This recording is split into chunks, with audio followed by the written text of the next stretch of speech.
Hello, everyone, and welcome to Ferg's Footy Fanfare, Episode 3. I am Jay. Today we are here with Ned again. How you going, Ned? Hey, good, thanks, Jay. How are you? Yeah, really good, mate. Really good. Now, it's been a while since we've done this, so probably the first thing that we want to get off our chest is we've figured out how to get on the wide world of web, and we've done that through a YouTube channel. Ferg's Footy Fanfare, so be sure to give it a follow, give it a like, and we're going to keep popping stuff on there fairly regularly. And when round 2 starts up again, we'll be providing a lot more content based on week previews and reviews. In terms of today's episode, quite a few things have happened since our last chat, including a date designated for the AFL to start again. And also, Nettie and I gave each other the task of creating our team's best 22 for the 21st century. So I've had a look at a couple of them, and there's a few interesting calls in there, a few slightly controversial. So we'll get to that later on. But Ned, June 11 footy's back. How you feel about it, man? Yeah, pretty good, mate. It's going to be different. Obviously, like what we witnessed in round 1, especially with the South Australian, West Australian sides being based out of away from home is going to be very interesting. But yeah, it's good to see football back realistically. Absolutely. I think even just trying to watch replays and all that just doesn't have the same kind of feel to it. Yeah. In terms of round 1, how did you feel with the dynamic of not having the crowd? Did that seem to make a difference to you when you're watching it on TV? Yeah, I did. Yeah, you could hear a lot more of instructions being barked, I think, around the ground. Yeah, it just didn't create the atmosphere, especially first game of the season. You always expect a big 80,000 plus crowd, and to see no one there is pretty strange. Yeah, no, absolutely. So the key changes on game day that the AFL is set to impose longer quarter time breaks, which I'm not too sure the whole method behind that and the reasoning. Do you have any beliefs as to why that's the case? Nah, it's got me beaten, that's for sure. Yeah, so they're going to have 1.5 meters social distancing on the bench, which I don't know, it seemed like that could be a bit of an issue depending on the amount of staff, physios, trainers that they've got down there. They'd have to keep a real skeleton. Does that apply to players as well? I'm not 100% sure. The assumption would be, unless they're all allowed just specifically on the bench, but I'd imagine that it would be applying to everyone, yeah. Yeah, that's strange, especially when they're out tackling each other and, yeah. Yeah, so we've got a maximum 6 coaches in the coaches box, which will be a huge difference to the way we see football these days in terms of, I know I saw a graphic just brought up at some stage through AFL.com, and they had a visual, I think it was the Essendon coaches boxes, and there was at least 16 people in there, all with a designated role. So they've really had to force that skeleton kind of structure to ensure that they're adhering to numbers. There's going to be an extra 15 seconds break after a goal is scored. Beats me, Nettie. Any reason? Yeah. Nah, I can't justify that either. That's it. And then, and also social distancing in post-game song celebrations. So that's got me beaten as well. Yeah, that's it. No, you saw it from quite a few clubs in round 1, but if you've spent the last 2 hours tackling players and playing a contact sport, kind of defeats the purpose if you're can't sing a song with the boys. That's for sure. I know that we have to give credit to you, Nettie, because we are now aware that West Coast, Fremantle, Adelaide, and Port Adelaide will be set up in Queensland hubs, which you said would be a very good idea, and that has come into fruition. So, what do you think about that? How do you reckon that will work? I did watch a show on Fox Footy last week. I think, obviously, from West Coast point of view, and it was documented that they wanted to base on the Gold Coast, which I think in reality is a bit silly because, they're a very good side. They're hopeful for playing finals probably the next 5 years. And right now would be a great opportunity for them to make the most of the MCG with no crowds, especially against sides like Collingwood and Richmond, where they're not going to have to worry about the crowd or anything. I think it would create a better experience for them and, yeah, get to know the ground better. That's right, because experience is everything. And if you've got to, if they manage to claim an upset victory at the MCG, that's something that all these young players with little experience can take with them on further experiences at the MCG in front of 60-odd thousand people. Yeah. Yeah, I think we would not be talking about this if West Coast had not have lost to Richmond last year. I think this would not be much of a debate. Right. But because of that result, I think that's a good reason. You didn't see West Coast overly complaining about it when they've won their premierships.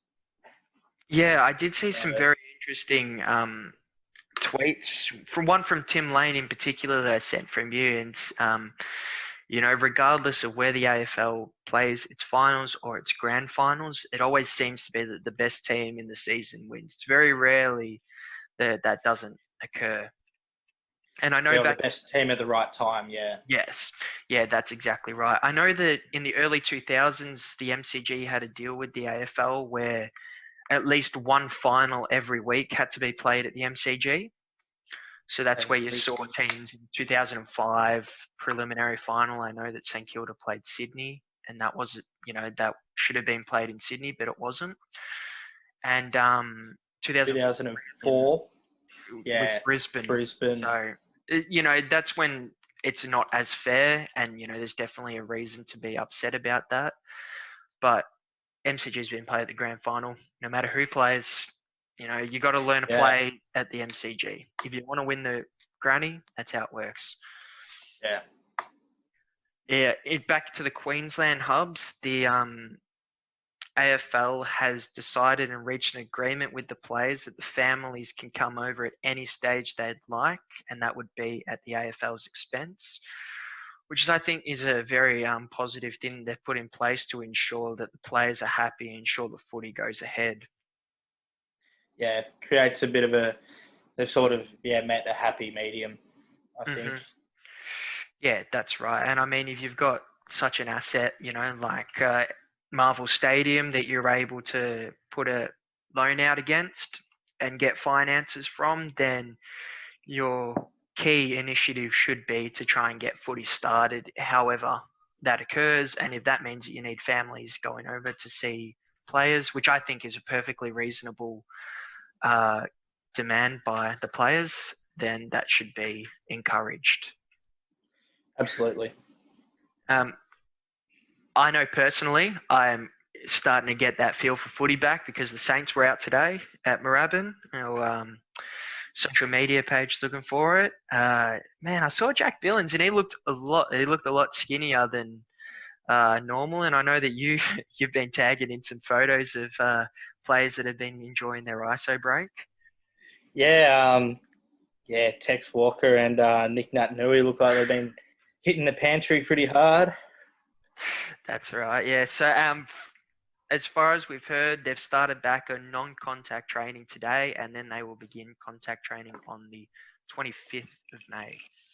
So do you think this will be approximately 2 to 3 weeks until round 2 begins on the 11th of June? Do you think that this 2 to 3 week gap is a long enough gap to get AFL players from essentially a pre-season status into, that full game expectation of running out a game? I think all the more professional clubs will know that they've been waiting for something like this, that there will be something like a 3-week, 2-week pre-season. So I think the more professional clubs will have kept themselves in good condition, so that this 2-week 3-week pre-season will be quite smooth going, and there's not much work to be caught up on or anything. Yeah. So do you also believe that throughout the season and once we start getting into the latter parts, you're going to see younger, less experienced teams, your Gold Coast, your Adelaides, really start to struggle in terms of their fitness and longevity? Not sure. Like, that's obviously going to depend on the club and how the clubs respectively have conditioned themselves and prepared. I think it actually may create a bit more of a benefit for some of these lower sides with the shorter season. Towards the end of the seasons, generally with our 22, 23 rounds, you generally see Gold Coast starting to get 100-point losses handed to them. And the shorter quarters as well will help them a lot as well. Just, the lesser quality sides tend to leak goals late in quarters, and that can be the difference sometimes. I think it would also be interesting to see quite experienced players. If we end up getting into a position where we have to play 2 games over the span of 10 days, whether we're going to see, older players really struggle to keep up with such a heavy workload. Yeah. Yeah, especially your more, your bigger sort of players that probably aren't, absolute aerobic machines. Yeah. Have you actually heard anything about the mid-season draft by any Nah, chance? I've not. Or... I haven't heard anything. Me neither. That'll be interesting to see if that still goes along as planned, or whether any changes are made to try and accommodate, never before seen circumstances. Yeah. Oh, so yeah. Well, all I can really say is I'm looking forward for footy to start. We've got just under a month now. Hopefully we get a good first few games in as well, with the fixture coming out in a week or so, I believe. Yeah, it was just within 10 days from when they said that it would be, well, when the announcement was made by Gillon McLachlan. So towards the end of this week, start of next week, I reckon we'll know what the first 4 games are going to shape up like. That's right. And they go out in 4-game patches, don't they? Yeah, so I think that's to adjust accordingly to what state governments do in terms of restrictions and all that. Yeah, great. I am keen. I cannot wait. Hopefully Saints have an easy game first up and try and get some confidence on. I have been hearing that Tigers might come against Collingwood on a Thursday night. That seems to be the most popular answer. That seems to be, yeah. Geez, it'd be a good game, that one. Yeah, it will be tasty. Obviously, Collingwood looking to reconcile their wrongdoings of last year's prelim. That's right, and they played great in round 1 as well against the Doggies. So yeah, they did play well. Yeah. I thought, the Tigers played really well. Mm-hmm. Yeah. For the first quarter, and then just sort of cruised along for the last 3 quarters. So yeah, it will be an interesting game. Obviously, Collingwood did give us quite a handing in the Marsh Cup. That's it. You can only take sticks and specks from that. So anyway, I reckon that we get started onto our next part. And as I spoke about briefly at the beginning, we both gave each other homework on creating our team's 21st century 22. So, Ned, you're a diehard Richmond fan, and I know that you have been for many years now. So, let's try and get you started on your top 22. Yeah, all right. So, my 22 of the 21st century for Richmond. So, starting from the full back line, Dylan Grimes in the back pocket, David Asprey at full back, and Nick Vlosten in the other back pocket. It's a good start. And then from half-back, we've got Shane Edwards on the flank, Alex Rance at centre half-back, and Basher Hooley on the other flank. Yeah. So quite a recent sort of back line.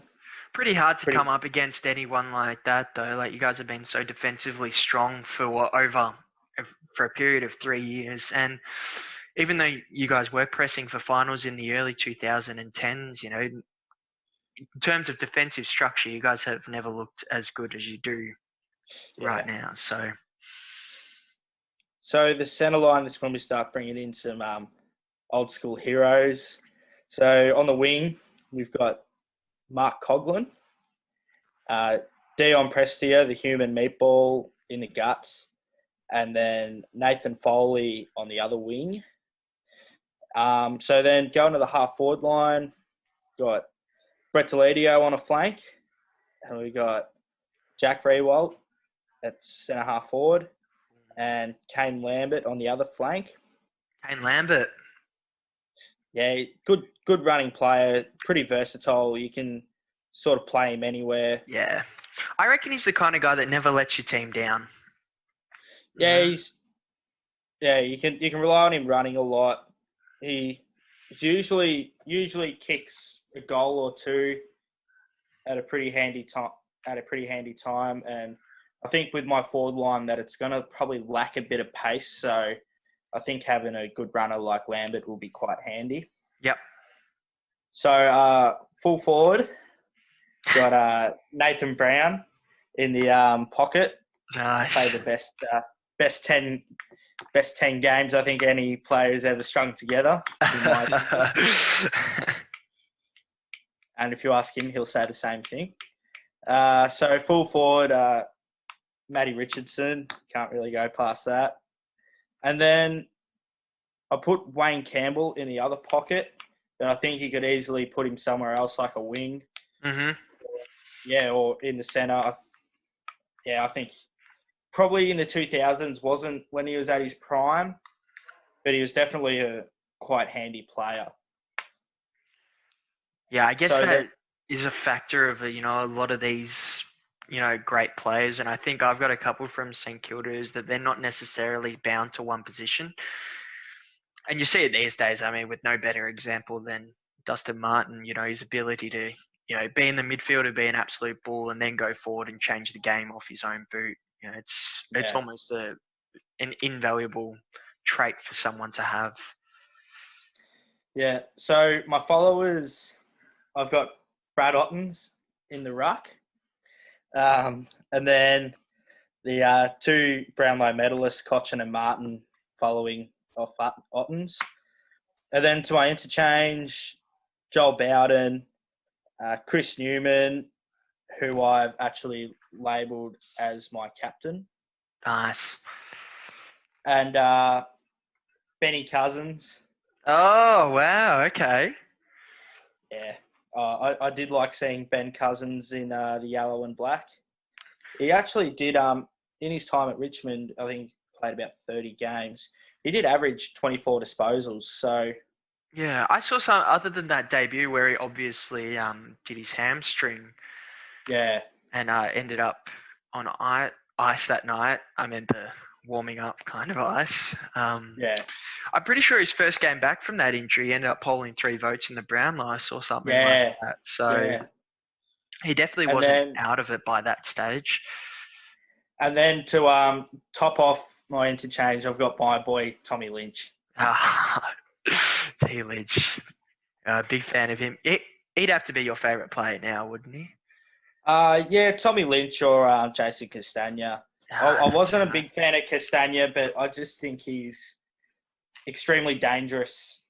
And I think just watching the 2019 grand final, he did miss 6 shots on goal. But I tell you what, when he had the ball, he looked dangerous. Yeah. So any other given day, he maybe kicks 3 and... Just a little side question, almost completely irrelevant from this. So would you rather, if you're picking a team of 22 and you need to fill a forward pocket spot, are you more likely to pick Castagna or Daniel Rioli? Probably depends on opposition. Yeah. And what I'm already working with. I think Castagna is probably a bit more versatile. He is quite a good marker. Rioli, it speaks for itself, the name. I rated Rioli as probably one of our lesser small forwards in the 2017 Mosquito fleet. Mm-hmm. But I think, I could probably pick either. But I think just looking on recent form, I think Rioli's been a bit out of form the last couple of years. So I think Castagna's sort of held his ground pretty well and has probably been our number 1 small forward over the past couple of years. No, there's always certain reasons to being out of form, and a lot of outside influences to football can definitely change how someone trains and plays. But he seems to be getting in the right direction now. I know they played really well in the first round, so got free on a lot of occasions, ended up with a few goals, so it's looking the goods. Yeah. All right, on to you, mate. Here we go. Well, it's interesting. The day after I made this, St Kilda came out with their own top 22 of the 2000s, and fairly similar. A couple of different ones. I had a few slightly older players, which makes sense. But I've tried to include a couple as well, and I have asked others for some help. Starting in the back line, back pocket, I've got Sean Dempster. Full back, I've got Max Hutchton, and then Sam Gilbert. I like Sam Gilbert. He got good run, good burst. Not really the best kick at times, and I know that when he was playing at the peak of his powers in 2010, Ross the Boss Lyon was trying to put him in places and make him a real threat up forward, which was the right idea. He's just the thing that would let him down is his kicking. So I'm going to stick him in the back pocket. Excellent one-on-one defender, especially on your small forwards. Coming out of half-back, I've got Brendan Goddard. Hard to pass up there. Number 1 draft pick. Awesome player. Sam Fisher, centre half-back. And then on the other half-back, Austin Jones. Good runner out of the back line. Feel like it's a pretty decent back line there. It's a pretty solid half-back line. I think this half-back line is very solid. Yeah, you get some good run out of that, and then you got Chips in the middle. Also, good golf talent as well, and now with the restrictions lifted, I expect to see him, as well as yourself, Nettie, getting on the golf course. Yeah, mate. Just going around a local pub for a bit of a slog. All right, so in the centre, I've got the Rolls-Royce Nick Del Santo, beautiful left peg. I've got Robert Harvey and Lee Montagna. So very solid, very solid. Bit spoilt for choice in that department, and then similar when we get to the followers as well. Half forward, I've got Jack Stephen makes him a half forward line, and that's simply because great player, probably not quality enough to make it into the midfield that I've put in. But, he was always able to go forward and kick a few goals. Not to the extent that Dustin Martin is or others, but, still pretty reliable. Yeah, that reliable 1 or 2. Yeah. The other 2 in my half-forward line are the tall big boys. I've got Nick Rewalt, who is my captain, superstar. And then I've also got Stewie Lowe, who I originally had Jack Billings, but I have made way for him. He has been dropped in my team. Yeah, stiff. Got the axe out and put Stewie Lowe there. Good old buckets. Shall we give him the green vest? Yeah. And in my forward line in the pockets, I've got Stephen Milne and Adam Schneider. Nice little, got the tip rat and then Schneider, so they'll be causing havoc down there. And then my full forward, I've got the G-Train, Fraser Garrick. Fraser Garrick. 2 Coleman medals, 100 in 2004 season. Yeah, Hard to say no. Can't really go past that. That's right. Now, he was even starting to develop a little bit in the 90s when he was at West Coast. Always looked like a mean boy. Wouldn't want to get his way, I reckon. He did put on the kegs, though, I reckon, when he got down to St Kilda. I did see some footage of him in the blue and gold, and he was a very tall, sort of slim, good-looking athlete. And it's funny you say that. I remember it was a game that you and I went to, actually. We would have been young tackers then, and it was Fraser Garrick's last game, and I do remember that. You've got that famous photo of him being on a couple of players' shoulders, and he's got he's taken the Guernsey off, and he's got the rig out, and it's just an absolute, it's a keg, it's not a barrel, mate. It is absolute. Gone dad bods by that stage. Yeah. As my followers, I got my ruckman, Michael Gardner. St Kilda's had quite a few good ruckmen in the past 20 years, serviceable at least. They've had Peter Everett and Ben McAvoy, to name a few. They did manage to scalp Stephen King for a little bit. I've also got Clinton Jones, It's a nice little tagger role in case if he was coming up against your mob, I'd have to chuck him on dustpan or something like that. And then Lenny Hayes as well. Oh. Yeah, you can't go wrong with that. So on the interchange, I have Luke Ball, Nathan Burke, and then I've got Jason Blake as a backup defender, and as a backup wingman, I've got Farron Ray, who we picked up from the Doggies and went on to North. So, yeah, definitely missing a lot of new players, only able to name one at least who currently isn't playing for St Kilda, which is a bit of a shame personally.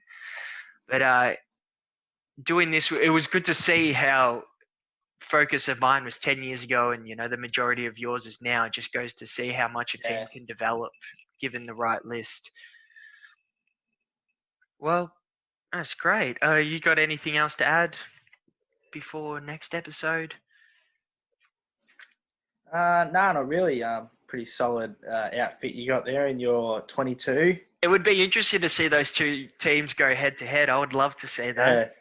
I'd probably make some adjustments. I think this would just be a whole all around thing. I reckon I'd probably have to bring in a tagger of some sort. Who would be your go-to tagger if you can name a few off the top? In the past 20 years. I think made himself famous for tagging in a grand final. Jackie Graham. Oh, the fridge. Played a good lockdown role on Rory Sloane, who was actually his favourite player. Really? Played on Rory Sloane in the second and third quarters. And did pretty well. I think he ended up getting more touches than Sloane. And also piling on 3 goals of his own. Now, he's pretty electric start to his career. And now he's just, like a few players in my side, just haunted by injuries. Yeah, absolutely. Hopefully he's able to get out on the track. Did he have surgery on his shoulder or? I'm not sure, but he's out on the track, and I'm quite sure he played round 1. Yeah, beautiful. No, it's all right. He's my favourite player for the Tigs, so I reckon either that or Dan Butler. Yeah, good one. Yeah, rightio. Well, I reckon we are done for this evening. Thanks for joining me, Nettie. Always a pleasure, mate. So, I think we'll probably be able to swing in a couple more episodes before the actual season restarts. And, I guess we'll see a completely different interpretation and analysis of football once that all begins. So I'm looking forward to it, and I know as sure as hell you are. Yeah, replays are getting very boring, mate. That's for sure. 100%, I agree. All right, Ned, thanks, mate. Oh, and thanks everyone for listening. We are outskis.